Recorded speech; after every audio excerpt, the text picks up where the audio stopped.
Are you hoping to change something in 2025?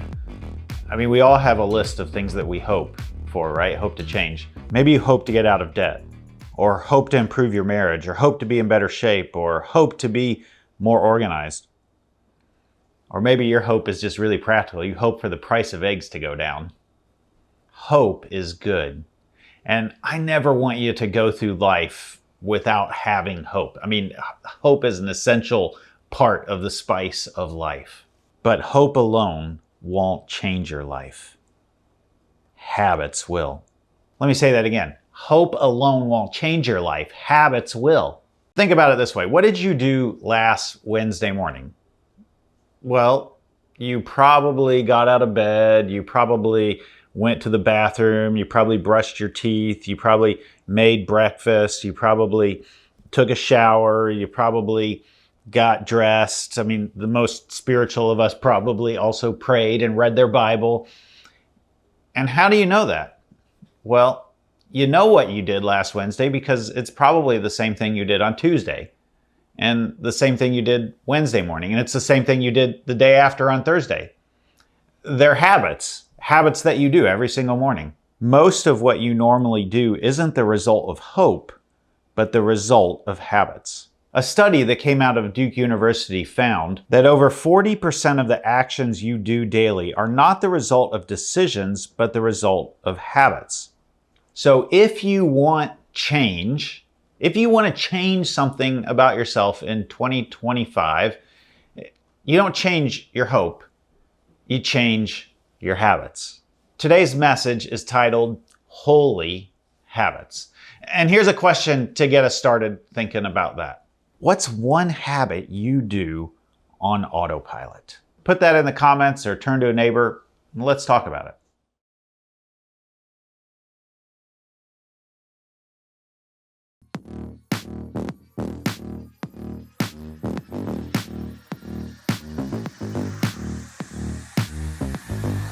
Today we are continuing a series called The Power to Change.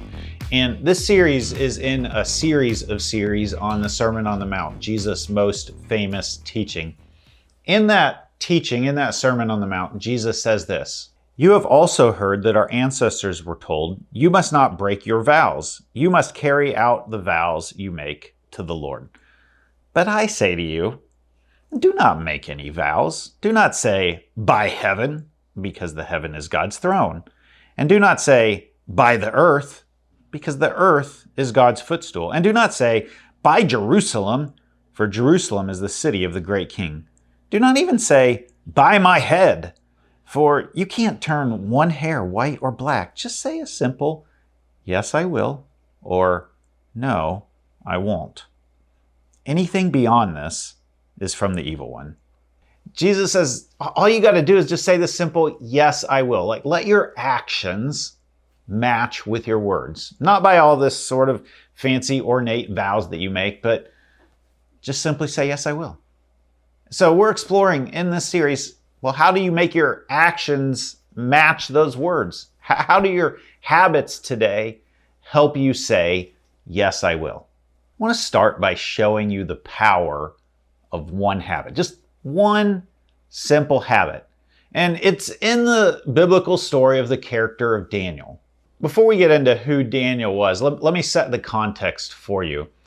This story is set in the year 587 when King Nebuchadnezzar burned the temple. He burned the temple. And he took all the best and the brightest and he made them captives and trudged them away from Jerusalem back to Babylon in exile. This is like one of the lowest moments in the life and the history of Israel. King Nebuchadnezzar took the best and the brightest of those and began a process of, we'll call it re-education. It's sort of to educate the Israelite, the Jerusalemite out of them, and to indoctrinate them into the ways of Babylon. And Daniel was selected for this program. Now listen up, Daniel, he had absolutely no choice. He had no chance for thriving in this setting. I mean, he's an exile. He's a captive. He's got to become essentially a Babylonian to have any chance at all. But Daniel had one special gift. He had the gift of the interpretation of dreams. He's sort of like an ancient version of Sigmund Freud. He could psychoanalyze dreams in a spiritual way that was very meaningful and very true for the person who dreamed it. And King Nebuchadnezzar had a crazy, crazy dream. He's unhappy with the interpretations of all of his experts. And so he looks for somebody who can interpret in a way that is satisfying to him. And Daniel does so. In interpreting the king's dreams in a way that's satisfactory to the king, Daniel gains incredible notoriety with King Nebuchadnezzar. So much so that the king bows down. He bows down to Daniel. And he says, "Your God must be the only true God." Now, how in the midst of this crazy situation, remember, Daniel's a captive in exile, how did God do this big, huge thing of raising Daniel up? Well, we're going to find out that it was through one small habit. God often does big things through small habits. Now, Daniel gains favor in the eyes of King Nebuchadnezzar, and he's about to get promoted to a really significant spot or position in the empire of Babylon. And right before he is promoted, some of the other leaders in Babylon, some of the other king's advisors, they get jealous of Daniel.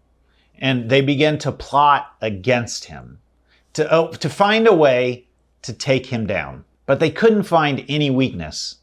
Daniel didn't have any vulnerability. So they concluded, our only chance of finding grounds for accusing Daniel will be in connection with the rules of his religion. They started to lay the trap for Daniel. They proposed to King Nebuchadnezzar a law. And the law was that over the next 30 days, no one can pray to any god except to King Nebuchadnezzar. I mean, this is like raising the king up to the status of being a god. And King Nebuchadnezzar being, he's a king. He's got a big ego. He's like, yeah, let's pass that law. I like that law. They write into the law clause that if anyone is found praying to a god besides King Nebuchadnezzar, that they will be thrown into the lion's den. And no, I'm not talking about an adult store on the side of the highway. A real, literal lion's den, like down at the zoo. Now, we're about to see how one habit made Daniel who he was. I want you to watch for it, all right? Watch for the one simple, small habit. When Daniel learned that the law had been signed, he went home and knelt down as usual. All right, there's a little clue, as usual. He knelt down as usual. Here's the little habit. What did he kneel down and do? In his upstairs room, with its window open toward Jerusalem, he prayed 3 times a day, just as he had always done, giving thanks to his God. Did you catch that? This is like what his usual habit. This is the thing that this small little thing that he did 3 times a day. It was his habit. All right, the trap had been laid and shut closed on Daniel. These other leaders found Daniel praying, because this is what he always did, and they brought it up before King Nebuchadnezzar. And even though King Nebuchadnezzar loved Daniel, he is the one who had signed the law. He was the one that had the big ego that was like, well, you got to pray to me. And so he follows through with the clause in the law that says you got to go in the lion's den. The next morning, King Nebuchadnezzar runs to the opening of the lion's den and he shouts in, he says, Daniel, did your God save you? And yes, Daniel shouts back, yes, my God saved me.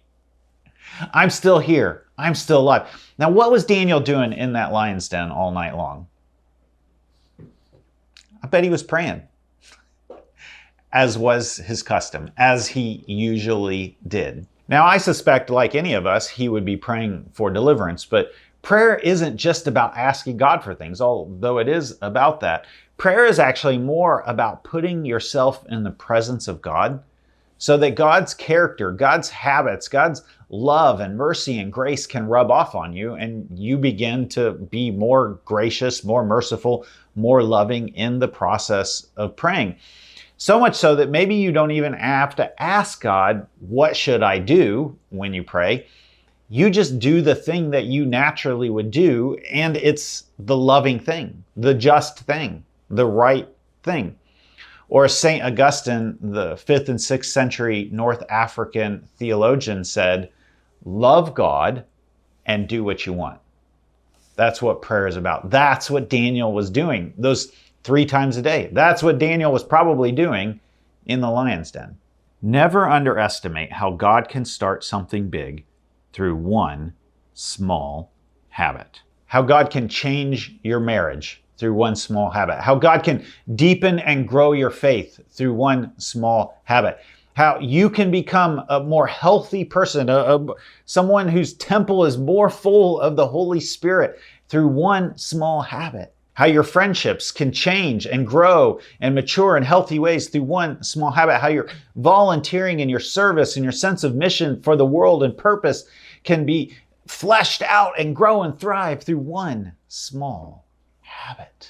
All right, let's stop and let's just sort of look back and see where we've come so far in this series, The Power to Change. In week 1, we saw that real and lasting change isn't just behavior modification, it's spiritual transformation. You have to start with your spiritual why. What's your spiritual purpose? What's your spiritual why if you want to change? And then in week 2, we moved on to this. You do what you do because of what you think of you. You do what you do because of what you think of you. This is about your identity, your core identity. If you believe deep down that you are a beloved child of God, like that's rock solid. That's like the foundation of who you are. That's your identity. That's your who. So we started with your spiritual why, and then we moved on to your spiritual who. And today what we want to talk about is your spiritual what. Your spiritual why, your spiritual who, your spiritual what. Based on who you want to become, what's one habit you need to start? Now, for it to be a spiritual what, it has to be, well, spiritual. So when you hear me today talk about a habit, I want you to think spiritual habit. In fact, all of your habits are spiritual because all of life is spiritual. Brushing your teeth is a habit, and brushing your teeth is spiritual. Now, this doesn't have to be big. In fact, it's better if it's not big. I mean, don't think like I'm going to run a marathon next week, or I'm going to pay off my whole house debt, my mortgage this year. Like those are big. I mean, those are good goals, right? But let's start with small habits. Something small like, well, not hitting snooze on your alarm clock in the morning, or reading your Bible before you pick up your phone and scroll through Instagram or TikTok, or praying with your kids before they go to bed at night. Something small. And you say, yes, I will. And you do, yes, I will.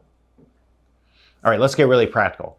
If you want to become a kind person, like that's your spiritual who, you are a kind of person, well then maybe the one small thing to do is to write one note or text of appreciation each day. I mean, that's one small thing. Can you do that? Yes, I will. Or maybe you want to be an organized kind of person because God is not a God of chaos, but a God of order. And so you make your bed first thing each day.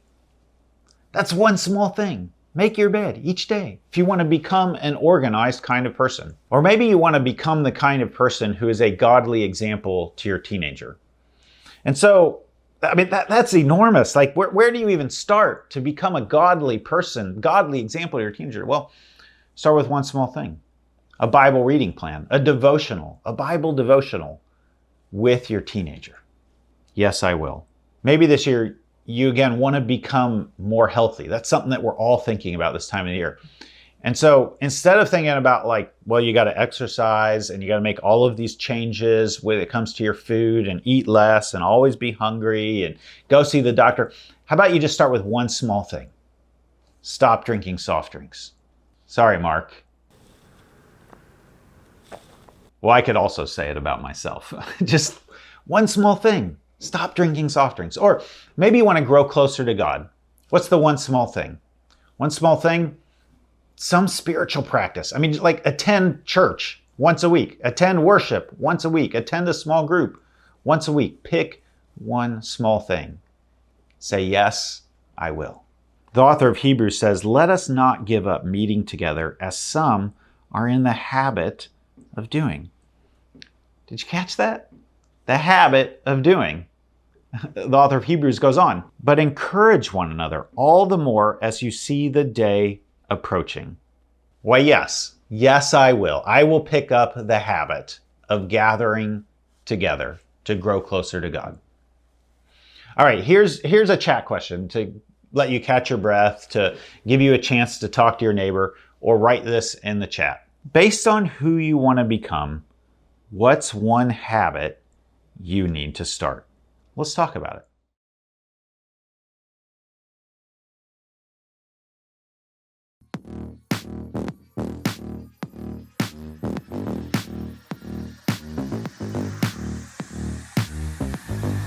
I want to drill down now and get really, really specific and really, really practical on how to make a new habit.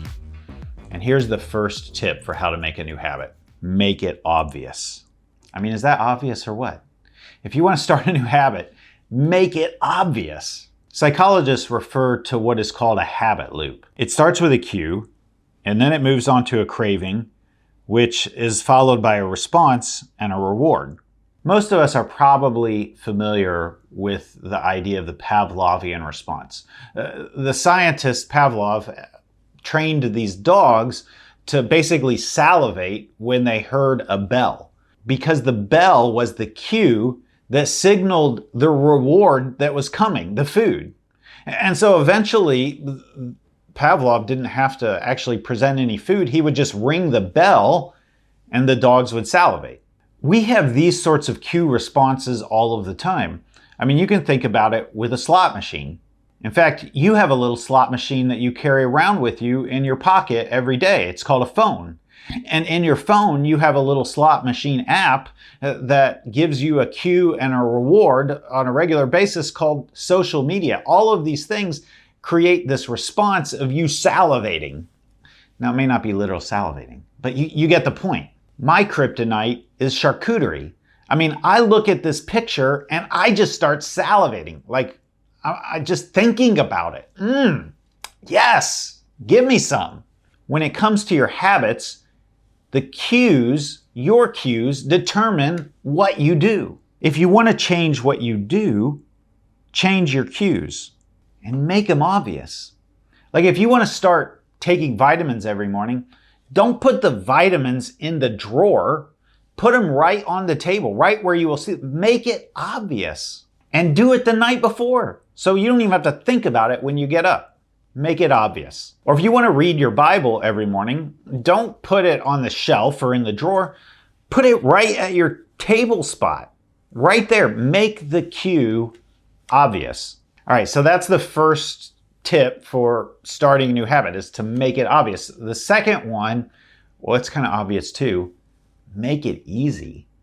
Like as easy as you can. In their book, Switch, How to Change When Change is Hard, the Heath brothers describe a metaphor of a rider on an elephant going down a path.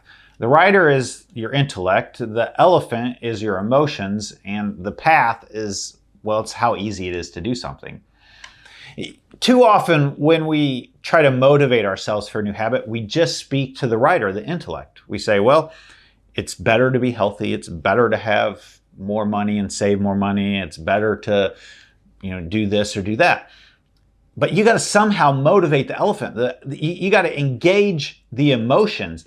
And the best way to get the emotions going in the direction that you want them to go so that the rider, your intellect, doesn't get worn out, is to make the path simple and easy. Make it easy. We've referenced another book a couple times in this series called Atomic Habits by James Clear. This book is fabulous, by the way. It's it goes into so much more detail about habits than we're giving you here. We're like skimming over the surface of this book, just grabbing a couple little tips here and there. But if you want to go really deep into this, pick up Atomic Habits and read it. And James Clear says to start a new habit, figure out how to start it in less than 2 minutes. Like what's an action you can do in less than 2 minutes? It's got to be under 2 minutes. It's got to be that easy, or you just won't do it. Let's give you some examples. If you want to become the kind of person who is thoughtful and journals daily, don't think about sitting down and writing for 10 minutes or 20 minutes, a page or two. No, make it simple. Make it easy. Make it obvious. Put the journal out on your table and then write one sentence. You can write one sentence in less than 2 minutes. If you want to be the kind of person who is spiritually intimate with your spouse, then pray with your spouse. But too often we think about this, like we get all wrapped up in how complex this has to be. Here, do it in less than 2 minutes. As you're laying in bed together at night, reach over, grab your spouse's hand, say one thing that you are thankful to God for. Then kiss her or him, go to bed. I mean, well, you can do more than that after the kiss, but that's not the point is, if you want to pray with your spouse, make it simple, less than 2 minutes. All right, if you want to start exercising, I mean, you don't have to like go to the gym, which of course there's like 10, 15, 20 minutes, 30 minutes just to get to the gym. Then you got to be at the gym for an hour, and then you got to come home and you got to shower. No, do 5 push-ups every day. 5 push-ups every day. Make it less than 2 minutes. Make it simple, make it easy. All right, I told you I was giving you 2 tips. Make it obvious and make it easy. And this is, you might call this a third tip, but Clear expands on this whole thing with this idea of habit stacking. You could put it in an equation like this. I will do blank after I do blank. We heard earlier that Daniel prayed 3 times a day. When do you think he prayed? Like, what went with the 3 times a day? I mean, the Bible doesn't tell us exactly when he prayed, but do you think maybe it was at mealtime? I mean, he already had a habit of eating. You already have a habit of eating probably 3 times, maybe even 5 times, maybe 10 times a day. What if you just simply said a simple prayer every time you prayed? You see, you're stacking one habit on top of another one. It's called habit stacking. I will do this after I do this. All right, I'm going to tell you how I habit stack my morning. I get up and the first thing I do is I pray. I come to my chair in my office and I kneel down at my chair and I pray the Wesleyan Covenant Prayer. It says, I am no longer my own but yours. Put me to what you will. Place me with whom you will. Put me to doing. Put me to suffering. So on and so forth. Now, the kneeling, the Wesleyan Covenant Prayer, those weren't things that I did years ago. But because I had a habit of praying in the morning, I stacked the kneeling and the Wesleyan Covenant Prayer onto that habit of praying. All right, then I get up off my knees, I sit in my chair, I open up the app, Pray As You Go, and I listen to the app. Meanwhile, along the way, I have my journal open, and I'm listening for what is the word of the Lord for me today from Pray As You Go. And at the end of it, I write one phrase or one, it's like often just a word, one word. After I'm done with Pray As You Go, I write 3 things that I'm grateful for from the previous day. And after I've written them down, I savor them. I savor them. And then I pick up a book, a spiritual book, and I read like a page or 2 or maybe 3 at most. All of this takes maybe 20, maybe 30 minutes. And again, remember, I didn't do this all at once. Like it was habits stacked on top of each other. About the time that I'm done with prayer, my boys get up. I greet them in the morning. I give them hugs. I eat breakfast. I see the boys off to school. After I see the boys off to school, Sarah and I touch base. We talk about something that we are looking forward to in the day. And then I head out to the gym for exercise. I come back from the gym, I shower, and then I'm ready for the day. I start on my to-do list.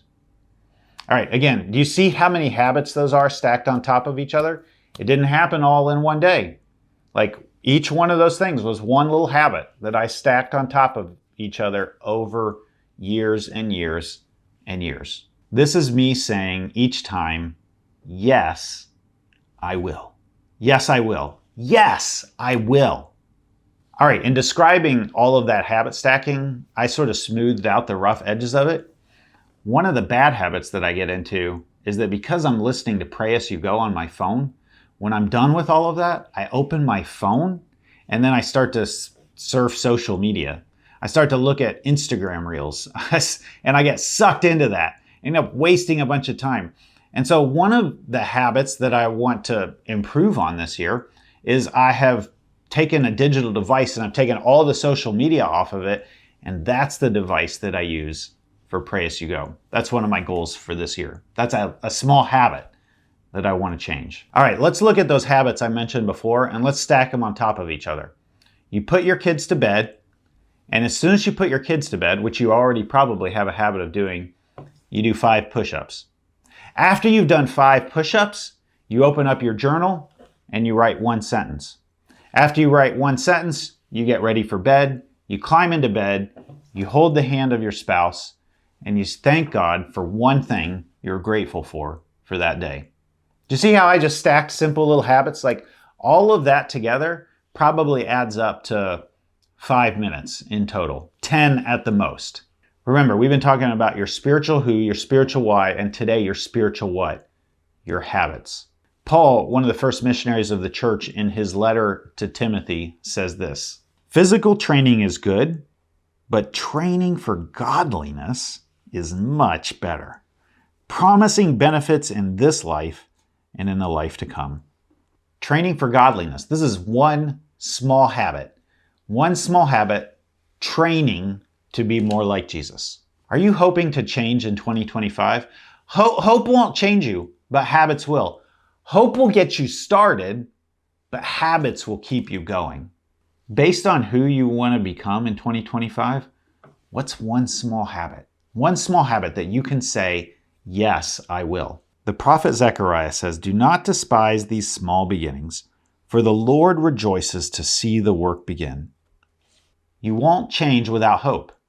You won't change without beginning. You won't continue without habits. Never underestimate how God can start something big through one small habit. Yes, I will. Yes, I will. Here's one final chat question for you. Again, put your answer in the comments or turn to a neighbor. Let's talk about it. How can you make your habit obvious and easy?